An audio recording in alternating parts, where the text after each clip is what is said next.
So basically every 10 years or so, production is doubling, yet prices are remaining steady. Why would that be? How can we say this contradicts the law of supply and demand? Demand is increasing.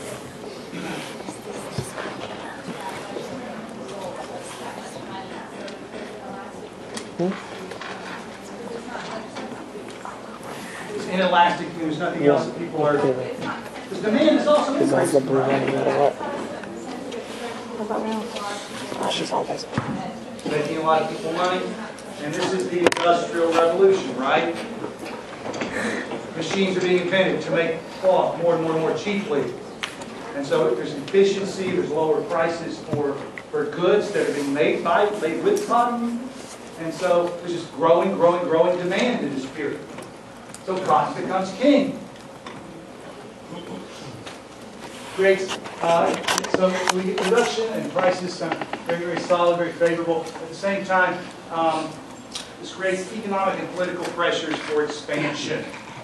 The impact of cotton creates economic and political pressures for expansion. If that land is good for growing cotton, then what do we want? Economic pressures, more land to grow more cotton.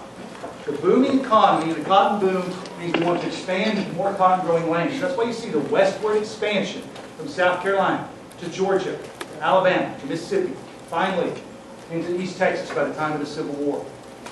Economic pressures to expand cotton production and political pressures. Just make a note of this, and I'll explain it later. It's really important. Political pressures. Politics is all about power, right? Southern planters want power to protect their interests. How do you get power in the national government? Who has the most power in Congress? Remember the Constitution lecture. Who has the most power in Congress? Wealthy. The president's not in Congress. Leader of the House. What did you say? Speaker? Well, okay, I'm not thinking about individuals, okay? Sorry, that's a bad question. But The what rich. groups? Wealthy. People with the most population, right? Have the most power in Congress. People with the most states, right? You don't have power in the Senate. You need to have people in the Senate who are your friends from other states, right? So southern states want to, for instance, keep power in the Senate, which means they need more states in the South in the country. The more states we add, the more power we get. So there's political pressures to add more slave states so we can have more power in the Senate. So we can get more electoral votes to elect the president. Political pressures for expansion. This is huge. We'll come back to it. I'll explain very thoroughly later, but I wanted to introduce it. Political and economic pressures for expansion, and it gives the South an inflated sense of its importance to the national economy. There's a guy we'll meet later named James Henry Hammond. James Henry Hammond from South Carolina, planter, in many ways a kind of a spokesman for the planter class. And there's a famous quote from Hammond. He says, "Cotton is king. No one would dare make war on King Cotton." Cotton is king, and no one would dare make war on King Cotton. At the eve of the Civil War, he says this. What he's talking about is northern factories are so dependent on southern cotton that they wouldn't dare make war on the South because they would lose, their supply of cotton if they did so. It would ruin their economy. The British are so dependent on southern cotton. The biggest importer of southern cotton is not the Northern States, it's Great Britain. We're so dependent on southern cotton that they would join us if we got in a fight, the Civil War with the Northern States. No one would make war on King Cotton. Cotton gives us security, military, political security. We can do what we want because we have something that's very valuable that everyone else wants. He was wrong. To let you know. All right, what about environmental impact? Cotton, like most staple crops, drains the nutrients from the soil pretty rapidly. Indians knew this, right? Indians were pretty smart farmers. We're going to plant our beans and our corn and our squash all in the same patch. And it looks like they never pulled the weeds, and so their gardens were really messy.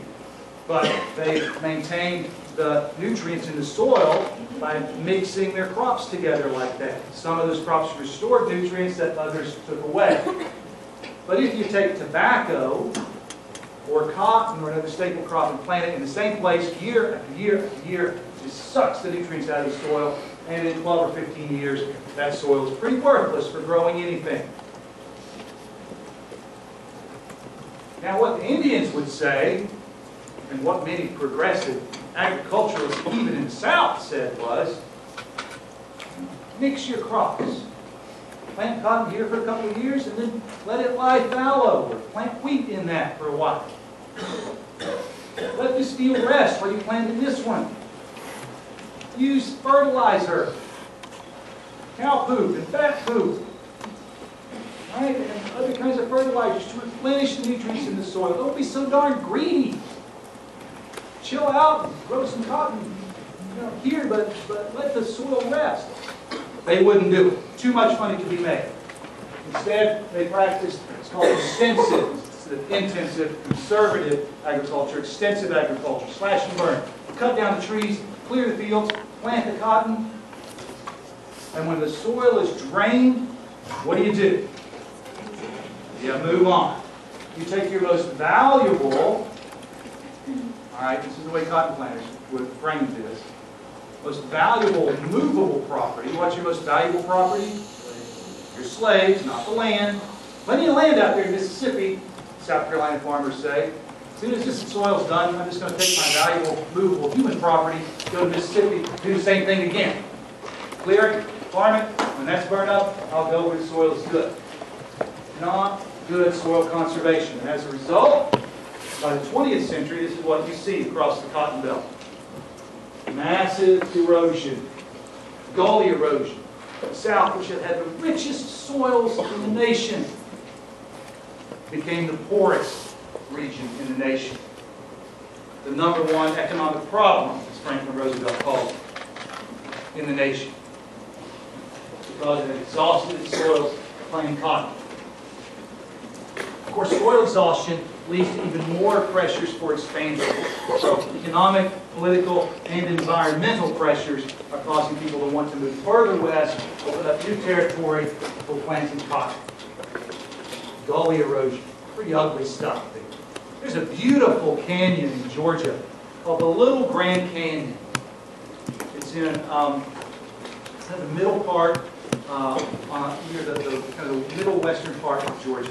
The Little Grand Canyon. And you can go there, it's a state park.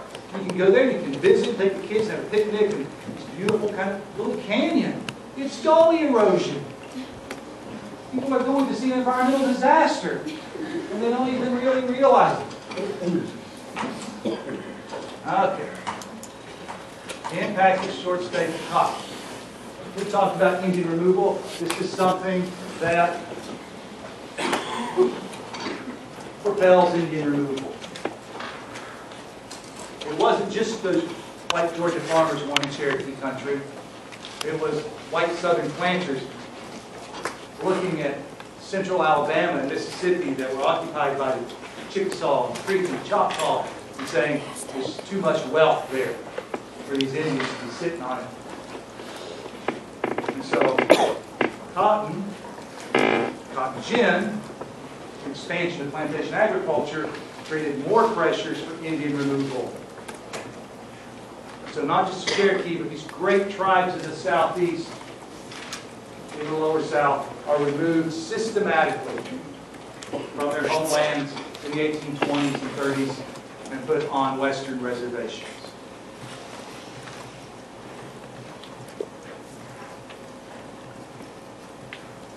Indian removal.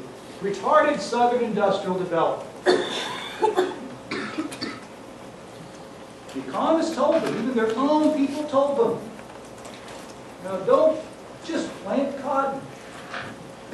Create some factories down here. You guys grow this cotton here, put a factory right next to this cotton field, and spin that cotton into thread. And make it into cloth. Industrialize.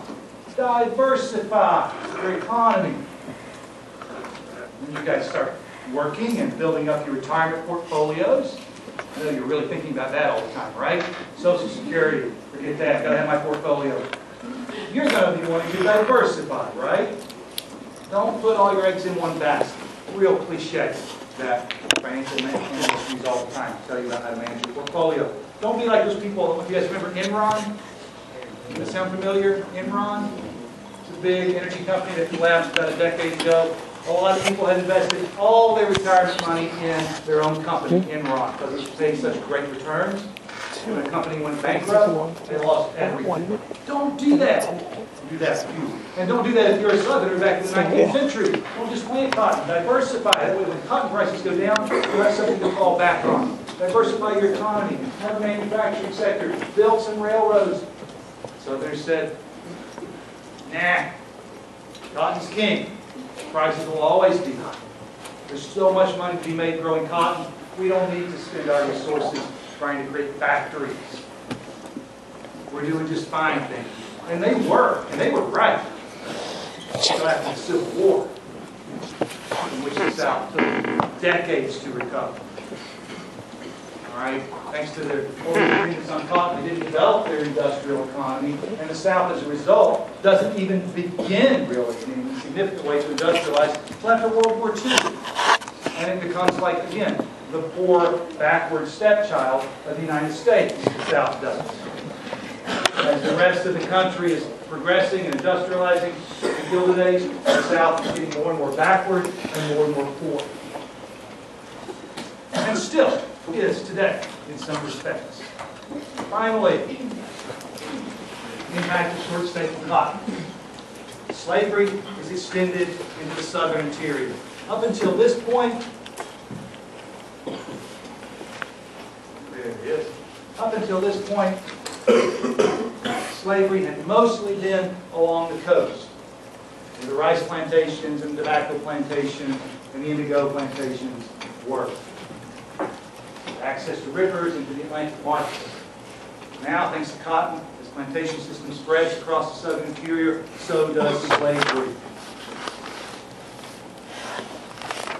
The slave population will grow between 1800 and 1860 from about 1 million to about 4 million. This is unheard of, by the way. It's unheard of for American slave populations to reproduce themselves and increase just like free populations do. I'm just going to give you an example. You don't have to write this down, but 10 times, okay, the slave trade ends in 1808, right? There was that 20-year moratorium on protect the slave trade. 1808, the U.S. abolished the Atlantic slave trade. No more slaves imported in the United States. So all this increase up to 4 million is natural increase. This is 10 times the number that were imported. In the West Indies and Brazil, the number of imports was twice the population. In other words, they had to import lots and lots of slaves just to maintain their population. Jamaica had imported 748,000 slaves. Their population was never above 311,000. The population was half of the imports. They died so quickly. In the United States, the slave population reproduces itself. It is relatively healthy. So we see a growth, a dramatic growth of the slave population, and a dependence on and commitment to the system of slavery that will eventually bring about secession and civil war. Just think if it hadn't been for the cotton gin, if slavery hadn't expanded across the American interior because there was no cash crop to grow there. If that had remained a yeoman region and the planter class had been isolated along the coast. Just think, slavery might have been peacefully abolished. It might have faded away. There had been no civil war. 620,000 lives might have been spared. And we wouldn't know where to divide the U.S. History Survey. You guys are reading History 1302 right now, right?